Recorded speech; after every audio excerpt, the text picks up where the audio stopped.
is just the second day of September, and it has done got cold down in Alabama, y'all. I had to grab my jacket. Now, if that ain't spooky weather, I don't know what is.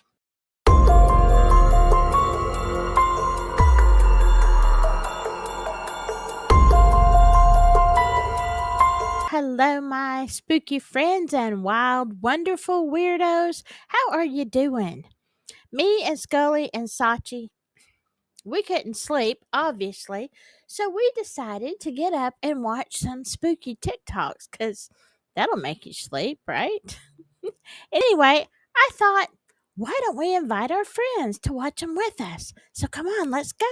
Have you guys ever seen an actual photo of a D word? I'm not talking about the ones that are like drawn. I mean an actual legit photo of a D word. If you haven't, I'm about to show you. If this is the type of content that you're into, feel free to follow me. I post every single day.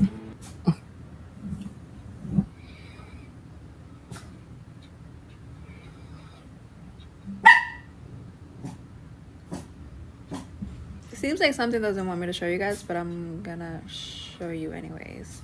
So this photo was taken in 2005 with one of those Kodak disposable cameras.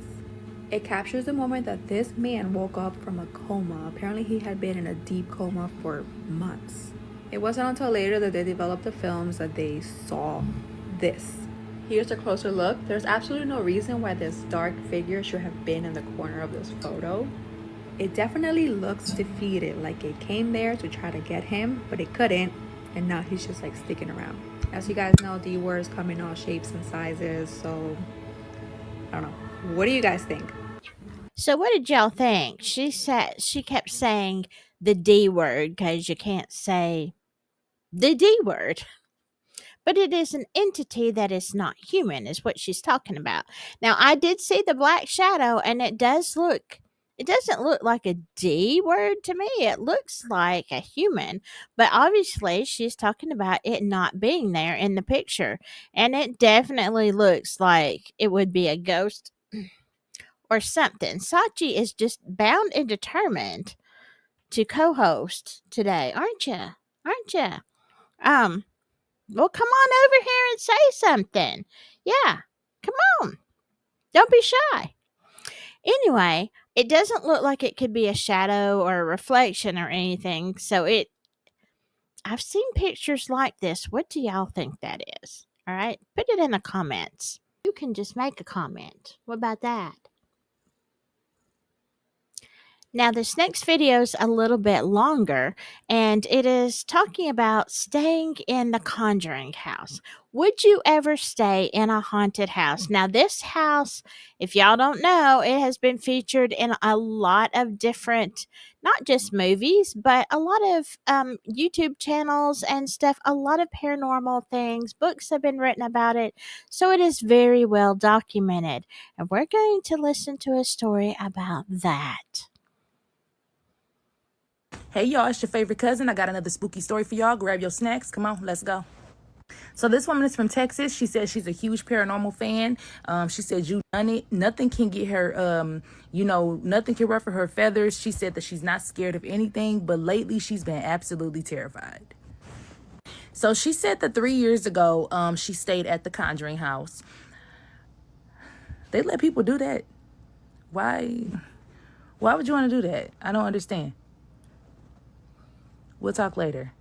So she said that she went to the conjuring house with her best friend, and she said that pretty much they allow people to come in and ghost hunt, set up all these devices and things like that, right? She said that tons of other people have done it before. So she thought it would be fun to do it with her friend. So her and her friend, they go, and she said that they fall asleep, and when they're sleeping, she wakes up to a burning sensation on her face. Now she jumps up, she grabs her phone, and she opens up the camera, and when she opened up the camera to see what was going on with her face, she saw a person standing behind her.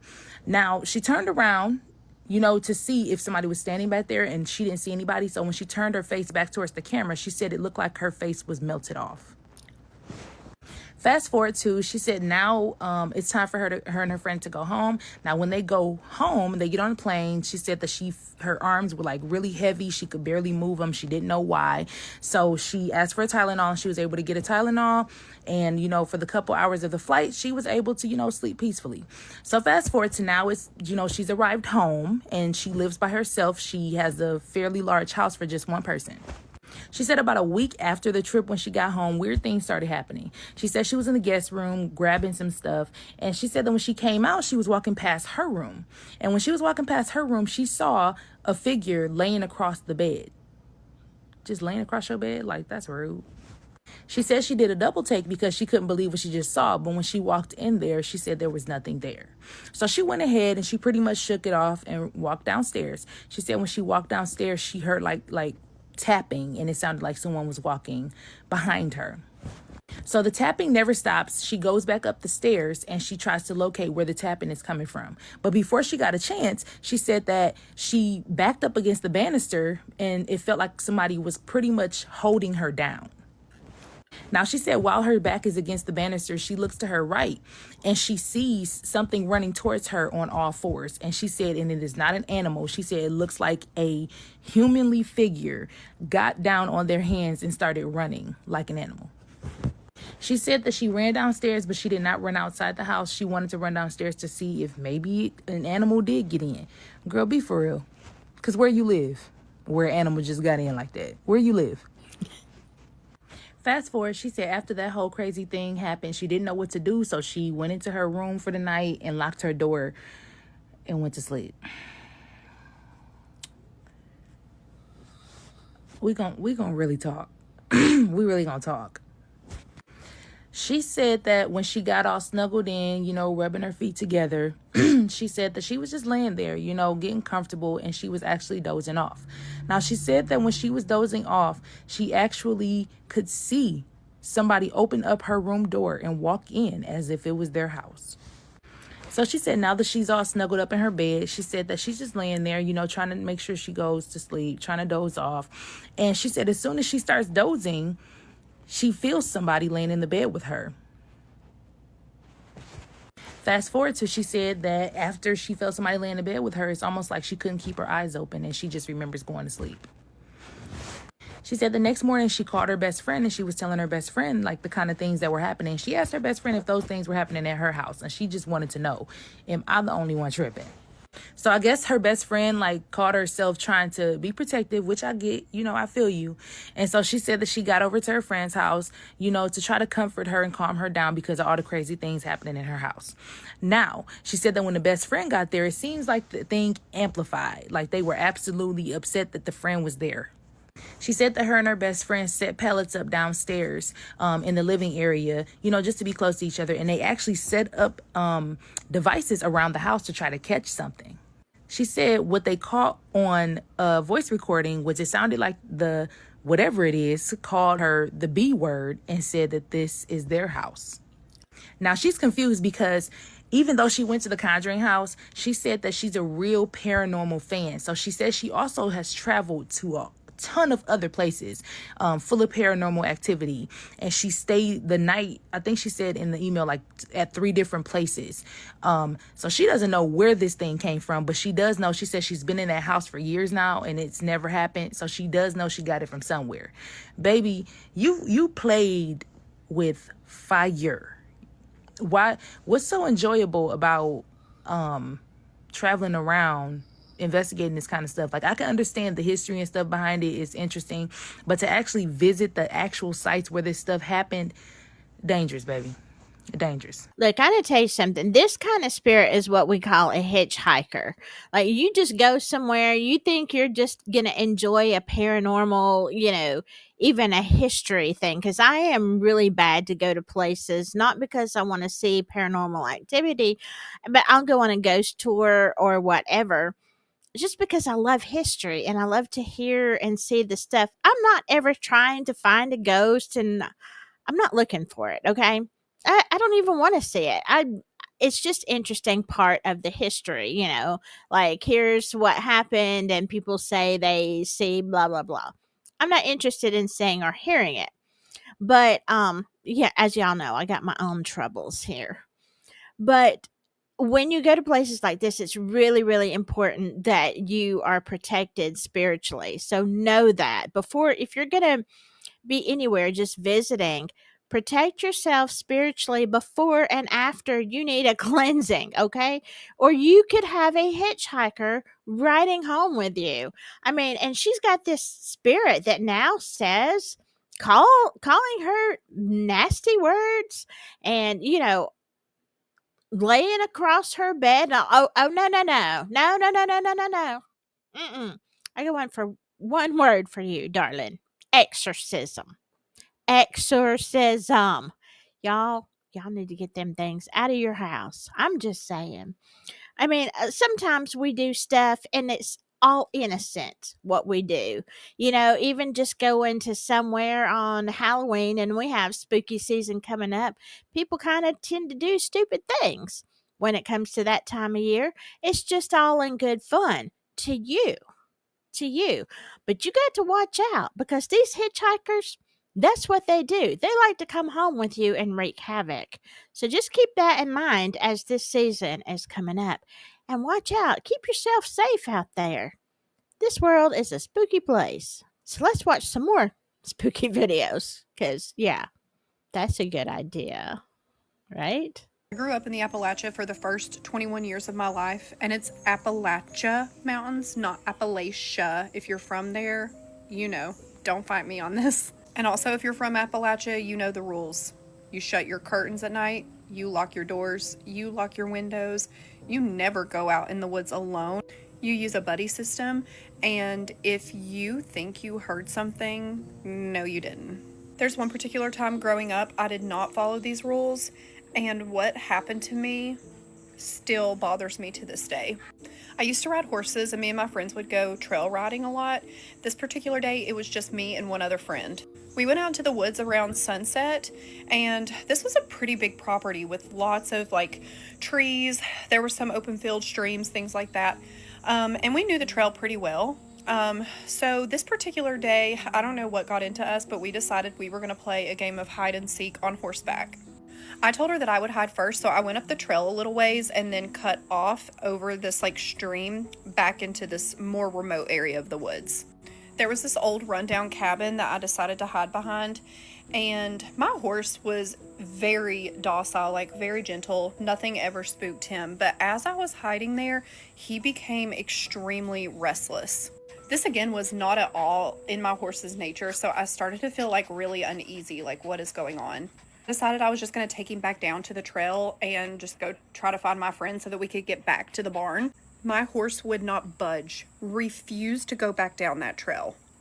I finally got off my horse because I was like, well, maybe if I just lead him, he'll follow me back down.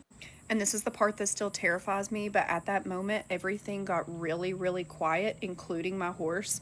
And I heard my friend say, "Hey, Sydney." I was like, oh my God, thank God she's found me. I'm like, "Hey girl, I'm over here." But I couldn't see her. I was like, "Where are you? Hello?" And then I started to hear psst, psst. And then again, "Sydney, this way." At this point, y'all, I am in tears. I get back on my horse and sprint back to the barn. By the time I get back to the barn, it's almost dark out, and I see that my friend's horse is in the stall. I'm like, what the heck? Why did she come back and just leave me out there in the woods? I mean, this whole incident was maybe about 30 minutes, so I don't know why she would have just left. I find her in the tack room, and she was like, "You were out there for an hour and a half." It was like, "I couldn't find you. I didn't know where you were, so I just came back." I look at the clock, and she was absolutely right. It had been almost 2 hours that I was out there, and it felt like it was only 20 minutes. I told her what happened to me. We were both just so terrified, trying in our brains to figure out what that could have been. And to this day, I still have no idea. So, yes, the stories you hear of the Appalachian Mountains are so true.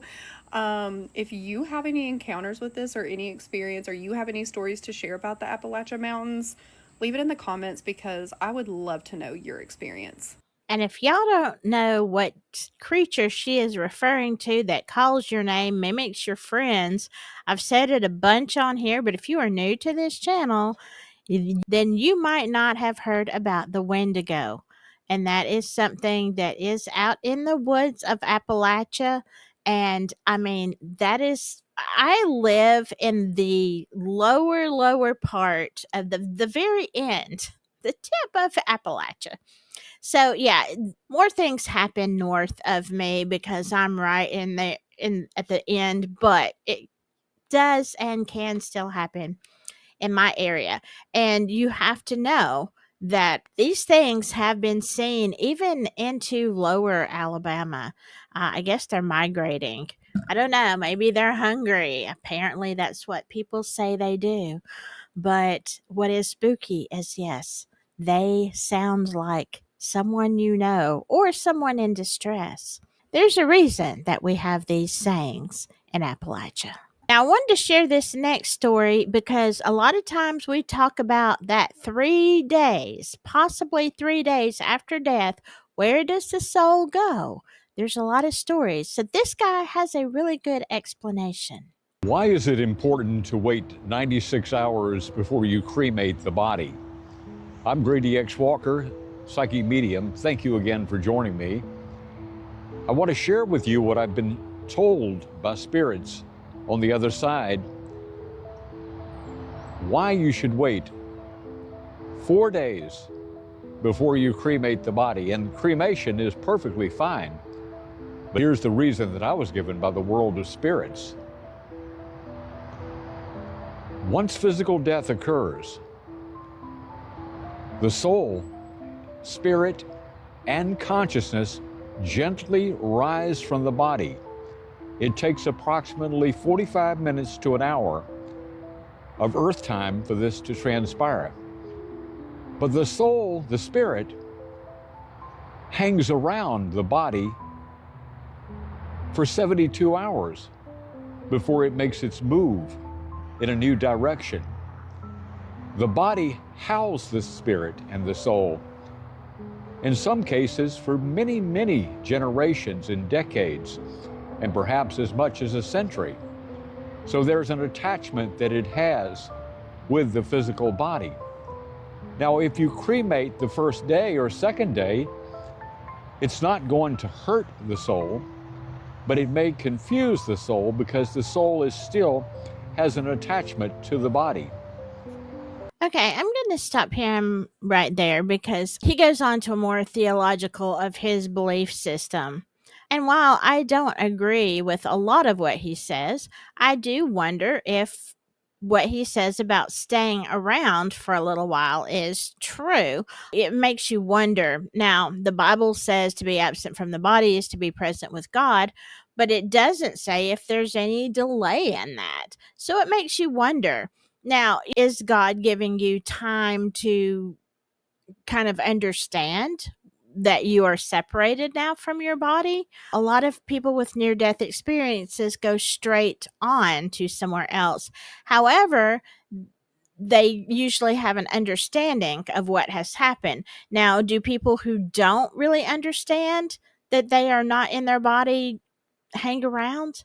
I mean, I feel like people who are like us who are studying this and kind of looking for answers and asking these questions, I think we're going to kind of know, oh, hey, I'm not in my body anymore. So I think we're going to be like have a heads up. And now you know. If you find yourself in that situation, just say, hey, I'm going to be hanging out here for a little bit until my mind catches up and says, oh, okay, it's time to go now. I'm not in my body, and that's all right. I don't know. At least you won't be shocked, okay? Since we talking paranormal activities taking place in the hood, I want to share my experience. I grew up going to my grandmother and grandfather's house on 63rd and Kenwood, just to give you some context. So not super hood, but not super safe, semi-hood. It was a little bit rougher back in the day before the gentrification started taking place on that block specifically. So yeah. And also, my grandfather was a struggling addict, so there were moments when he would with strangers while my dad was asleep, and I didn't know until I put two and two together as I got older. He would be like, do not come out this room for the rest of the night, go use the bathroom now. Yeah, that happened a few times in my childhood. Mind you, this apartment we all stayed in, it always had an eerie vibe to me. And I thought it was just because, on the weekdays I would spend times with my mom. I would live with my mom and my grandma in the suburbs. So going from that contrast from a suburban lifestyle to a city semi-hood lifestyle would just be like, okay, this is different, but it just felt off. And it never felt off when we moved out of that apartment. I know now that motherfucker was haunted. And like, I had my first paranormal experience there, and it was very scary. So I'll fall asleep, I wake up. Mind you, there's no cable. There's only satellite television. There's only about 7 channels. So I usually go to sleep with the TV on. I wake up, the TV is on like channel 32.1, and it's just a black screen. There's no signal for some reason. Also, I cannot move. I now know that this is sleep paralysis. And it's not my last time having sleep paralysis, but it's my first. So I'm like, oh shit, I'm 7 years old. I can't move. And the room is a tinted red. I kid you not, the room was a tinted red. I thought I died and went to hell. And I can't move, I can't scream, I can't do anything. A man opens the door, and it's the handman, not the handman child. The tall man with the hat man. Yeah, I seen that motherfucker. He had no eyes, no face, but he was there, clear as day. And I be scared to tell people this story because people think I'm crazy, but I kid you not.